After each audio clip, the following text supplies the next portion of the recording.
Bundling home and car insurance with Geico is so easy, your neighbors are probably already doing it. But who? They may drop little hints like, beautiful day out. Even more beautiful since we saved by bundling our home and car insurance with Geico. or Yard work is hard. Much harder than bundling with Geico, which was easy. or it may be even subtler, like, Speaking of burgers, we bundled our home and car insurance with Geico and saved a bunch of money. bundling is easy with Geico. Just ask your neighbors. And now it's Geico's Motorcycle Rules of the Road. Before you ride, make sure your mirrors are clean and adjusted properly. And if you're going on a group ride, make sure the lead biker knows where they're going. Ed, quick question. Where are you taking us? Oh, I have no idea. Well, am I the leader? Because I was following that dude with the red helmet. Where is he? And the rule to saving on motorcycle insurance is, in 15 minutes, Geico could save you 15% or more. So it's really diverse. It's not as hard as I just made it sound to encourage other people to participate, because we've actually seen a lot of people set a goal for a year out and do the race. A lot of people who are moderate mountain bikers.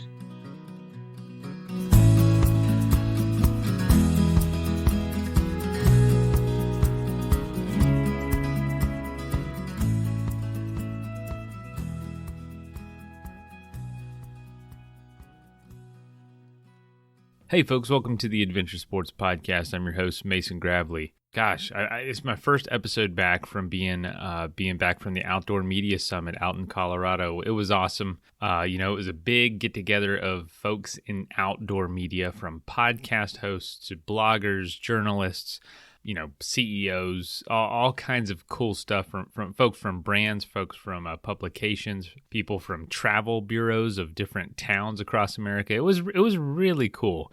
And they did some awards, and your show, Adventure Sports Podcast, won Best Podcast Episode of the Year for one of the episodes we did. So thanks to you for listening and making this show happen. Honestly, it's all due to the audience. But yeah, it was pretty cool to see that and see some of the other shows in the industry and how folks are spreading the word about adventure sports and about adventure in general and about basically just getting outside. And today's episode, we're talking to Tyler Mcmahon, and he's an interesting dude. I met him through Athletic Brewing. That's my day job, by the way. He's one of our ambassadors for full transparency. But we were talking off the side about this race he does called the Yak Attack in Nepal. He's been doing it for like 6 or 7 years now, and it's the world's highest mountain bike race, and it takes place right up there near Everest Base Camp. It's a multi-stage race. It's an enduro. It's timed. It's incredible. Makes me want to go, but it's going to be happening next month. So I think there's a way to follow along. There's some links in the show notes if you're interested in learning more about it. But we're just going to talk about that, talk about what it's like to live and work in Nepal. Tyler has just fallen in love with Nepal and literally married someone from Nepal, and also owns a business there where he has employees and is always talking to folks there. So it's kind of interesting how a trip somewhere really changed his life. So I think you're going to learn a lot from him. It's a really cool conversation.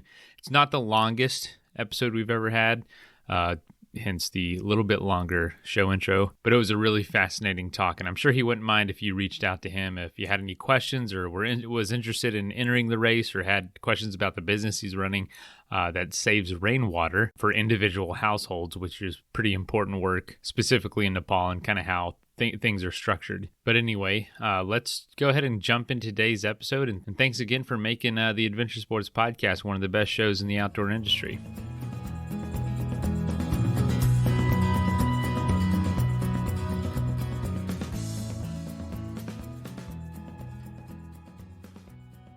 Tyler Mcmahon, how you doing? Pretty good. How about you? Good. Well, tell us where you're coming from today. You're not calling from Nepal, I don't think, and unless you pulled one over on me real quick. But where are you coming from today? And is that home for you? Yeah, it's mostly home. I'm calling from Denver, Colorado. I was born and raised and grew up in Colorado. Spent my whole life here, so I'm hanging out in Denver the past about 8 months so far, and technically it's home for me. So you've seen a lot of change over your lifetime then. Oh, how are you feeling about it? Is that why you're in Nepal most of the time? No, I miss Colorado actually when I'm there. I have I love Colorado. I love its climate, and I love the adventures. And I think a lot of the change is good, but there's a lot of stuff that's pushing the locals out because of raised prices and second homes and things like that. And after they legalized pot, there was a lot of people that came in and didn't really respect Colorado. I think for a bit, and I think that's improved now that more states have legalized it, thankfully. So there's, but it's growing really fast, and I think I have mostly positive, but definitely some mixed opinions about it. Oh, I can imagine. Well, tell us, you grew up there. I assume you were into some adventure sports pretty young, or from a family, or just got into the mountains pretty young. I grew up in the mountains. I grew up in Fairplay, Colorado. A lot of people won't know that name. You'll know South Park, of course. I went to South Park High School. The show is not actually based on our town. They're from down the road. But it's right in the center of Colorado. It's about 10,000 feet. So I've been in the mountains since I was 5. So I started skiing from when I was 6. Started running when I was 12. Switched to snowboarding, but basically my years were whatever sport the high school had to offer, because it was a small school, except football. I didn't play football, but basketball and track. And then we'd go home, and after finish homework, we would snowboard on little hills, or obviously go to the resorts on the weekends. So I grew up doing both endurance, long distance running, and snowboarding until I went to college. And that's where I picked up mountain biking as kind of a way to get the adrenaline and keep my endurance up. Been doing that ever since. Wow. What a cool part of the state. I love that part of the state. A lot of people are driving through Fairplay to go to somewhere else, but you're right. I mean, you're in the mountains and in a rugged part too. Like it feels like that area specifically to me feels like rural Montana or something. You're out there. Yeah, that is definitely. I mean, it's a large ranching community, so it's rural, and it's a beautiful place. And I like seeing it get more recognition, but I also like that there are not a lot of crowds there. But you never want to get stuck there in a snowstorm or a windstorm. It's probably one of the windiest and hardest places to drive in the country when something like that hits. I can definitely attest. Been stuck there before. When did you, or how did you start getting interested in going to Nepal and making that such a big part of your life? And also, does the area in Nepal you work in feel similar to home in a way? Yeah. So I grew up hiking a lot. I've hiked all the 14ers around Fairplay, and I wanted to get into mountaineering. I never really did, but when I went to college, I was still interested in the culture behind it, and I wanted to study abroad, and I thought, why not go to Nepal or Tibet or something like that? I was pretty naive on it, and I found a program on the School for International Training that was a semester program in Nepal studying culture and development, which was kind of perfect fit for my economics focus, where I was studying economics and environmental economics. So I chose to do that in the first semester of 2006, and I ended up in Nepal for 4 months, and I fell in love with the country. We were there when the king finally gave up at the end of the Civil War, and Nepal transitioned into what you could describe mostly as a democracy. And while I was there, I mean, we went to the mountains, we did everything, but I did a bit of a research project on the water systems in Kathmandu and developed a Fulbright scholarship. So when I graduated college, I actually won the Fulbright scholarship to go back to Nepal and got to spend another 10 months there. And that's kind of how my adventures there started. And I got to mountain bike a lot when I was on Fulbright. So I kind of been there pretty much ever since. It feels, in some ways, it's like home. I think you gain elevation really fast, but Nepal is also more geographically diverse. So you have everywhere as low as 1,000 feet above sea level, and it can go above 100 degrees on a regular basis. and you obviously have Mount Everest. And it's like if you drove from Denver to Fairplay, that same distance, you go from 1,000 feet to go to the top of Mount Everest almost as the crow flies. So it is similar, but it's also in a lot of ways a lot hotter and a little bit different like that way. So it took me a while to get used to the heat of Nepal, of Kathmandu. Oh, that's so interesting. So what would you say about the experience there kept you coming back, or kept you staying? What was intriguing you about Nepal? I mean, I love the people. I'm now married to Nepali, but I think that was a byproduct of me coming back. I liked what I was doing. I was working on water, and I saw a lot of opportunities to, help, not help as in charitable help, but like actually start a company around rainwater collection and water filtration. So I wanted to work on that after my Fulbright. So I stuck around trying different ways to work on that, and I ended up with the UN for a bit. In the interim, got involved in some solar stuff, and then eventually ended up starting my own company in 2011. That and mountain biking. I got really close to the Nepali mountain bike community, and they're a really impressive group of people. They started off on very simple bikes, and now some of them are elite. I know people, the Nepalese, who competed in the marathon distance, world championships, the Enduro World Series.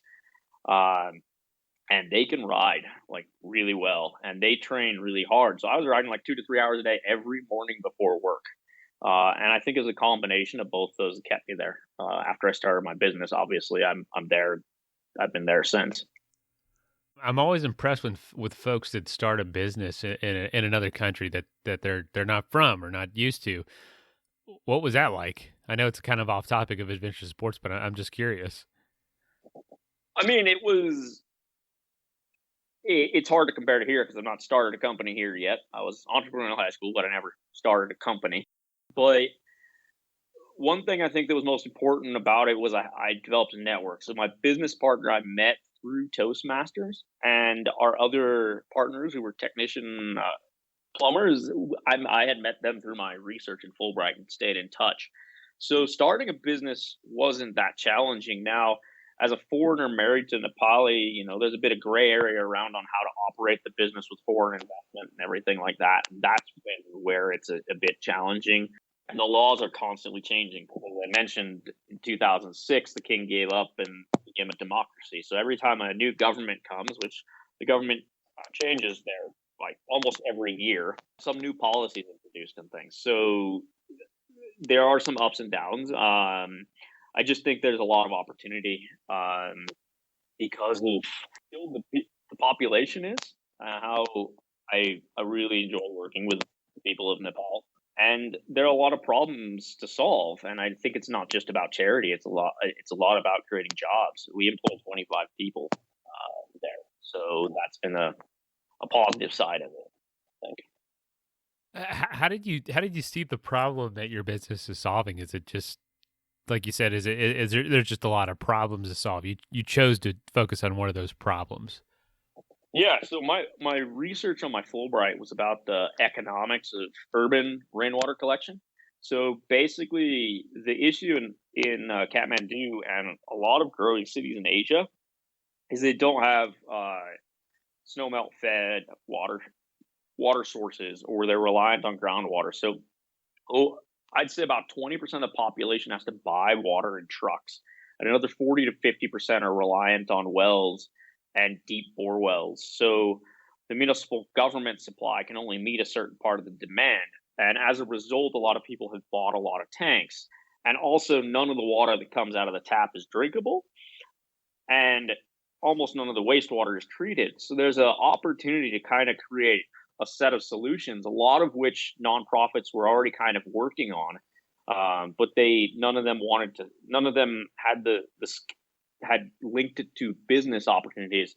And I saw that people were paying so much for water that it was an opportunity to provide them a much more sustainable and modern solution using localized technology that could save people money. And for example, a household that was buying a truck of water like a 2,500 gallon truck of water, can pay that back. The cost of their rainwater collection system to substitute 6 months of purchases, they can pay that back in 2 years. And similarly, a house that's boiling their water, if instead they put in a water filter, can pay that back, the cost of gas back in under a year. So there's a lot of opportunity to build the value chain to provide those solutions and employ a lot of Nepalese who right now would be going to the Middle East, because plumber and technical tradespeople end up in the Middle East building the World Cup stadium or something like that. So that's kind of where we saw the gap. So fascinating, so interesting, and something you would have to pick up on as you spend time there. Oh, wow! So, well, let's switch gears to mountain biking, the main sport that you were into, or that you're into while you're there. What was that like? What is mountain biking in Nepal like? I mean, that's such a big question. I'm sure it's just absolutely incredible everywhere you look. Is it pretty well established? It is now, for sure. When I started there in 2007, 2008 on my Fulbright, there were maybe 50 to 100 casual mountain bikers. There was a group of 5 to 7 who were really, really talented and really good. And I became pretty good friends with them. So we used to ride every morning, as I said, and they were dedicated. I remember one time on my Fulbright riding 14 out of 15 days for 2 to 3 hours every morning before going out to do my research at 9 a.m. That's how dedicated they are. And the trails there, it's a mix. It's like you have paved roads, but then you have a lot of unpaved roads that, are dirt, 4-wheel drive. And then you have a lot of walking paths, whether it's between the rice paddy terraces or whether it's going down a hill that is, some of the steeper hills you've seen.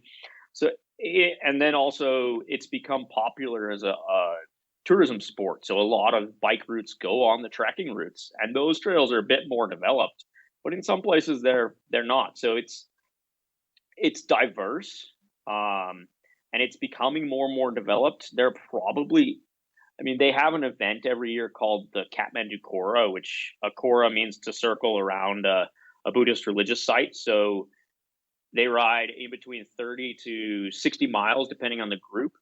And I think the participation numbers in the last year they had it, obviously 2 years ago before COVID, was over 1,000 people actually participated in that. And most of them completed the 30-mile version of it. So that's how much it's changed. Wow. Yeah. That is awesome. What can you say about, all right, that's just the trails and participation. Tell us about some of the events you started doing. What did I know you've done the Yak Attack 6 times. Was that the first thing you did, or did you build up to that? And what is that?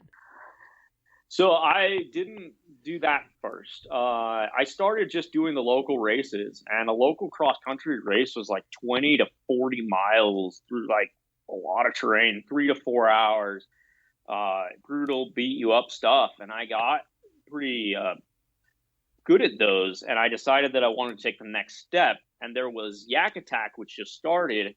And then there was another one in India, I think it was 7 days at a time, called MTB Himalayan. So I decided to do that one first because I think I had a scheduling conflict with Yak Attack, and also Yak Attack felt at that time a bit more intimidating than that race. So I signed up for the one in India, and I trained, an unnecessary amount. I was riding 120 miles minimum every week on dirt, road, trails. So it was like 15, 20 hours a week minimum. And like that was, now I know, too much. But I did the race and I did well. I had a couple bad days, but my teammate and I, we did decent in the duo category. And we held our own, and the Nepalese won it, which was great. And then 2 years later, I managed to free up my schedule and do the Yak Attack. And that was a whole different experience, and I was hooked. So to elaborate, the Yak Attack is now in its 14th version, I think. So it started in 2007. And it started as a race around the Annapurna circuit. So the Annapurna circuit is a 14 to 21 day trek if you're walking around the Annapurna mountain range. and it's probably the most popular trek in Nepal. And a guy named Phil Evans teamed up with some Nepalese to start the race and basically mountain bike around it. And when it started, it was a lot of walking trails, so there was a lot of hike a bike, and you go from 2,000 feet to 17,500 feet. When I started when I started doing it in 2012, it had been modified a bit, so the distance had been extended. So you actually rode from Kathmandu to the circuit and then rode the circuit in 10 days. And the distance from Kathmandu to the circuit itself was over 150 miles. And then the circuit is another 150 miles. And there were like 2 to 3 hours of hike-a-bike each day. And then obviously getting up to the pass, going from 14,000 to 17,000 feet, you're carrying your bike for a normal semi-elite athlete 2.5 to 3 hours up for 2 to 3 miles. And some people take as long as 6 just to get up. So it's really diverse. It's not as hard as I just made it sound to encourage other people to participate, because we've actually seen a lot of people set a goal for a year out and do the race. A lot of people who are moderate mountain bikers, but that's a description. I mean, and it's evolved. So now it's stopped going from Kathmandu, and now it just does the circuit, but explores a lot of side trails. So now it's a 7-day race with a couple of side loops and a lot more single track again.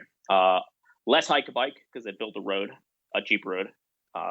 It's still no picnic climbing up that road. But that's what it is right now. So are most of the hiking trails, the popular hiking routes, trekking routes in Nepal, are they also cyclable? They, up until recently, didn't allow you to cycle to Everest Base Camp. I think they may have started to change that. I do know some people who carried their bike up or helicopter, I can't remember, to base camp and rode back down. But a lot of them, yeah, you can cycle. Riding the Annapurna circuit is a fairly popular tour. Manaslu, which is another one of the highest mountains in the world, there is a circuit around that. That's also a mountain bike tour. It's a little more advanced. Again, a lot of hike a bike, but also a lot of really, really good riding. Tell us about you doing the Yak Attack, in the sense of, like, do you have any stories? How did it go for you? Oh, yeah. Anything interesting happen out there for you? So the Yak Attack, it used to happen in March, which meant that it was kind of the end of winter, but you could still get snowed on. And the first year I did it, there was a bit of snow going up to 17,000 feet and some ice patches and stuff going down. And that descent, it scared me. And I had a nice little crash on it. I got up to the top, pretty far up in the pack. I think I was 5th to the top. By the time I was done, I was 8th or 9th. And I could have been a lot further behind. I'm a bad descender. I think that pass has taught me how. The next year, we went over that pass in 3 feet of snow. So you were like literally sliding down the pass, holding your bike up above your head, punching through waist deep snow. It was a lot of fun.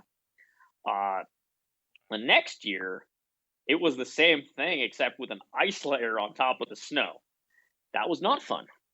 I got up to the top fast because it was pretty easy, but then going down was one of the, I don't know, some people just flew down, but I despite being from Colorado, something got to me that year.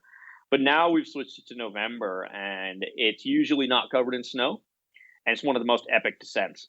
And justifies, I mean, I bought a dropper post on my mountain bike in 2016. I had waited for a long time because I thought they weren't reliable. And that thing changed my life. And I rode from the top to the bottom almost without getting off my bike and said, oh, this is good. This is the best change in the race. And I've had a variety of experience. I've watched somebody have heat stroke in the low stages and helped them out. Hiking a bike. I mean, I remember like a 3-hour long hike one day, chatting with friends in the race because the road had, the Army was working on the road and they didn't tell us, and they closed the road. So we had to do the hike a bike around it that we weren't planning on doing it. And they had to neutralize that part of the stage. And it's the camaraderie in the race is great. I mean, you're you're doing one of the hardest races in the world, but you get to meet some really, really interesting people. Man, what an adventure! You've done it 6 times now. Has there ever been a time where you mentioned the snow, the differences in the weather?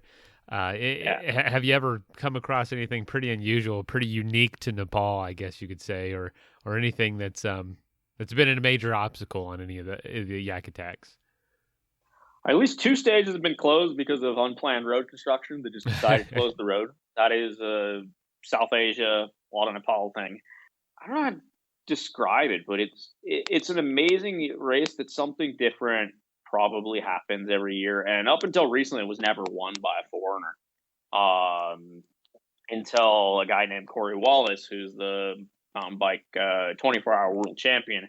He came in 2014 the first time, and like pretty much every other professional that's come, he had some stomach bug. Most of the normal people that come don't get it, but some reason the professional racer, their first time they come, they get sick. I don't know. They got used to. They don't anymore. I can explain why later.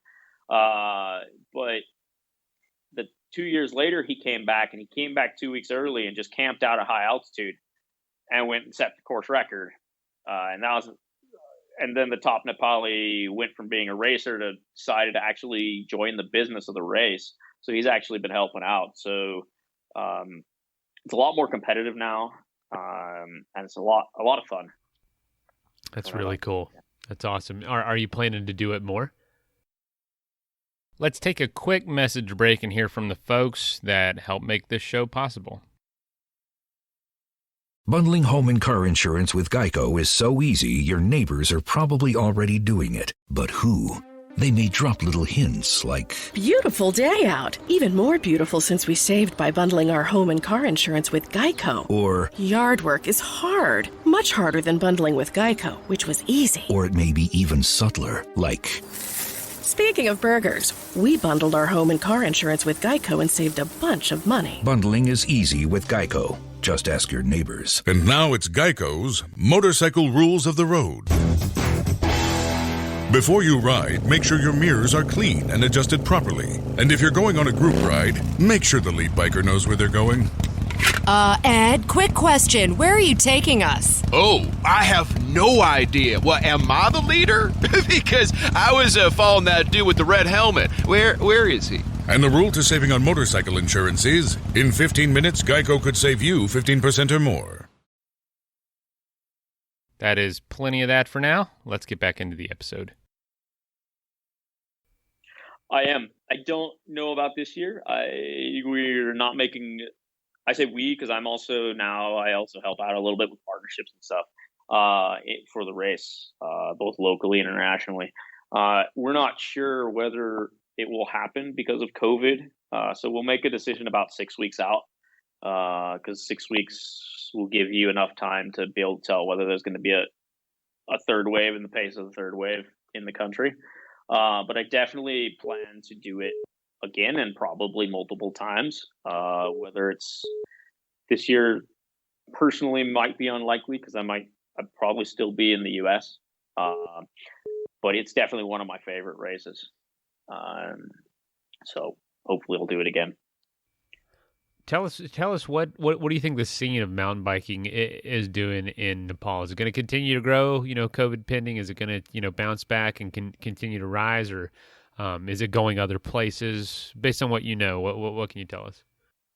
Well, I hope 2 things happen. So there's a good race scene. There was, and I hope to see more regular local domestic races. A lot of Nepalis they have world-class talent, so the ability to race on a regular basis is good for them.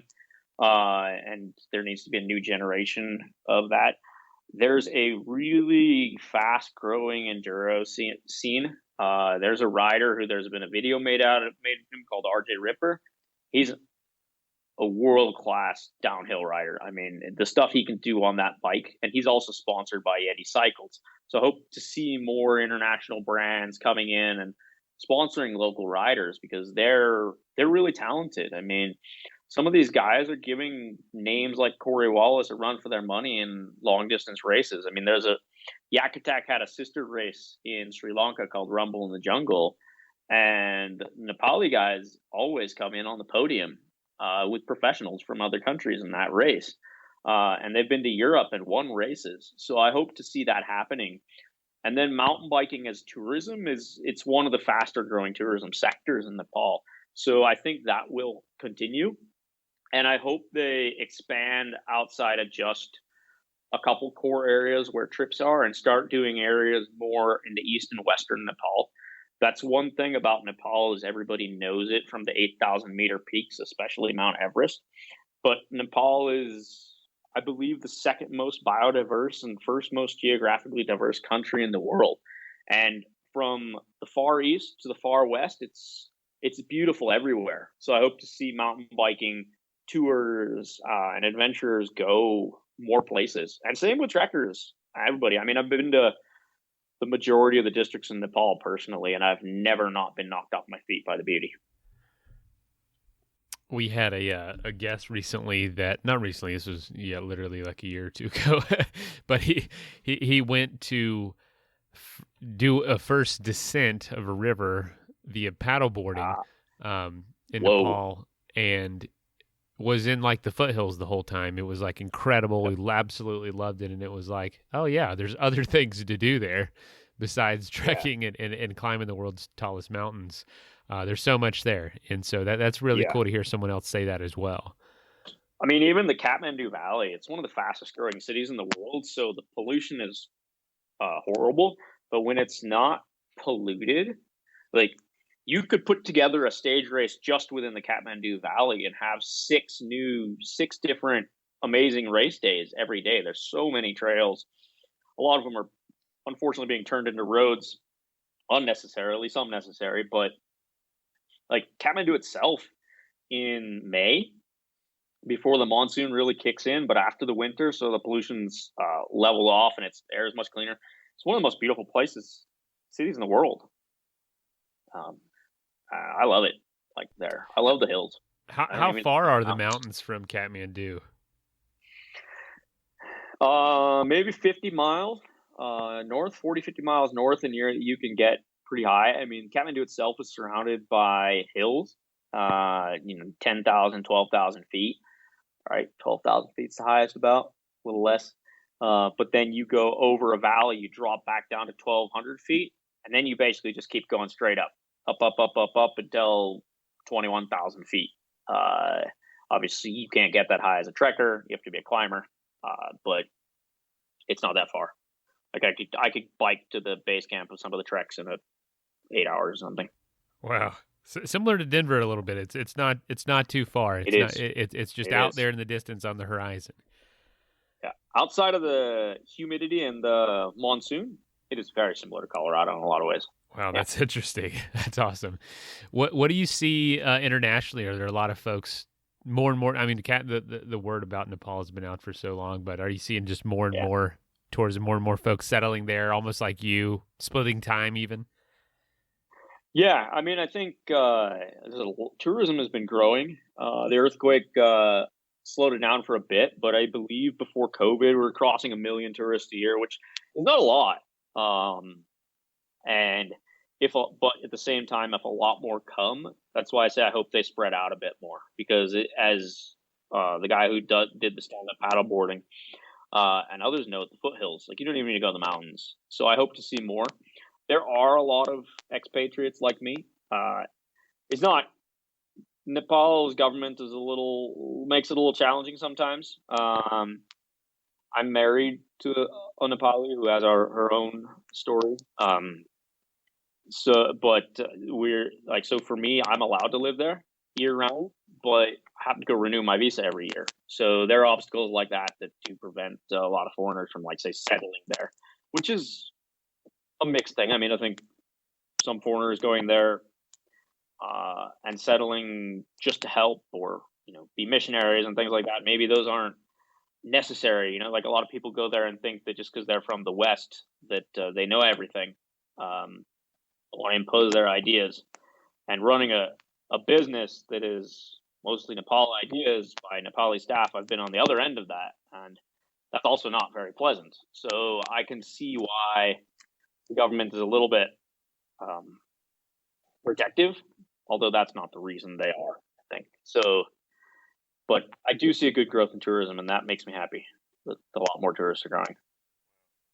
Well, is there anything else you'd like to share before we go? What are your plans with being there or in the country? And anything else you want to share? I mean, I know I described Yak Attack as a hard race, and it is, but it's an awesome race, and I hope to see more participants in the future, because I've seen a lot of people, a lot of expats in Nepal who are there, for 2 or 3 years for a organizational thing, and they'll start out by basic mountain biking and be able to train and do the Yak Attack within a year. And I hope that Yak Attack and other races and other events and more people come and visit Nepal and see the beauty of the country and the beauty of the people. Me personally, I've been in Nepal, since 2007, really, pretty much every year. This is the first time I've been back in the U.S. for more than 3 to 4 months. And I think my company's it has a good path. I have a good business partner. I have a great team, multiple good, I have 2 business partners who are excellent. And I have a core senior team who have really taken it to the next level.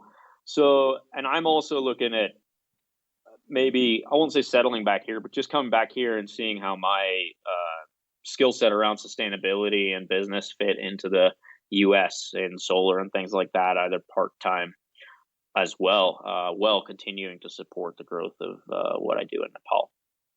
And mountain biking everywhere. I'd like to do some more races. I've done, like I mentioned, I've done the one in Sri Lanka. I've done quite a few in Colorado, multiple times. But I'd like to get back into the race scene here and have some more fun and do some bike packing and marathons and long backpacking trips and stuff too. Bike packing, that's my sport of choice. Just don't have the time to do it right now. It's like, gosh, I need 2 to 3 weeks, and I just can't do that with a full-time job, unfortunately. Yeah, and I have a dog that I brought from Nepal with me. She's been back a couple times, and she's a street dog, but she loves mountain biking. If I leave with my mountain bike without her, she gets grumpy. I went on a bike packing trip. We might not have a good relationship after that, so I might have to lean, fast pack running or something like that to be able to bring the dog with me. She's gone from being a street dog to an adventure dog who's done the Yak Attack, by the way. She came with us, walked over the pass, and then she left with the support crew, walked over the pass, and we left a couple hours later because we were on bikes. And I passed her about, 100, 200 meters from the summit, and she escaped from the support crew and started chasing me down the pass. And then ever since then, haven't let me leave on my mountain bike without her. So how did she fare on the whole Yak Attack? Yeah, she went in the vehicle, and then she hiked the parts that vehicles didn't go. And as Yak Attack, we also do a lot of support for street dogs through an organization called Helping Paws. So both in Sri Lanka and Nepal, a lot of work spaying and neutering, arranging adoptions, and cleaning up, the local breeds. A couple of Nepali mountain bike racers have adopted local dogs off the street from our efforts and stuff like that. So it's good representation bringing a former street dog around the course. Got me excited to go to Nepal. I've never been, and it's beautiful. Been something we've talked about, I bet, on 50 episodes on this show, and it's obviously something that's thrown around a lot in the adventure world, and for a good reason. The rafting scene is growing. Some of the toughest rivers in the world. Like, Nepal is a lot more than the mountains. The culture is amazing. Biking is great. But even just going there and driving around the country, and just seeing the different areas, and then you have the jungles and safaris and rhinos and elephants, and that biodiversity is second to probably Costa Rica. Yeah, highest point, obviously Mount Everest. Lowest point, 194 feet. If that doesn't show you some diversity there in a country probably the size of Florida, Yeah, and the temperatures are up in the range of Arizona's high temperatures and humid. It's unreal. Gosh, I can't imagine the diversity you see in such a relatively short space, or a small space in short amount of time when traveling. 100 different languages spoken, I believe. I can't remember the last number. Unfortunately, there's some going extinct. Like I speak Nepali fluently, and there are people that I can't talk with, or who are from such a different region. It's a tiny country. Like I go to the far west, and they'll speak Nepali, but the accent is hard. And sometimes Kathmandu-based Nepalis will go to the far west, and I will almost have an easier time discussing with them because of the foreign. Well, I haven't been there in a while. My accent's a little better now, but as a foreigner, I had a weird accent. They had a different accent. People in Kathmandu had a different accent, so I almost had an easier time communicating in my Nepali. That's how diverse the country is. That's so cool. Well, when do you think you'll be going back? Supposed to go back in October, but that might change. Probably will change. It's not because of COVID. It's just because I just need to maybe explore new things and see if there's different ways to do different things. I haven't been in the U.S. for a long time in a while, so might be a year or so. But I'm on the phone every day with Nepal, so might not be there, but part of me is always. That's awesome. Well, Tyler, thanks for joining the Adventure Sports Podcast. I'm always interested to hear about different parts of the world and getting folks to get out there and have some fun and somewhere else they've never been. Yeah, thanks for having me. First of all, thank you so much for listening. It means the world to us that you choose to listen to this show. If you'd like to help us further, you can leave a review on iTunes, share us with your friends, your family. It goes a long way to growing the show. You can also support us financially through patreon.com/adventuresportspodcast. Link is in the show notes. And also, if you have an idea of who could be a good guest for the show, we're always looking for people to tell their story about the outdoors or adventure. So if you know someone, please reach out. Email us at info@adventuresportspodcast.com. And until then, get out there and have some fun.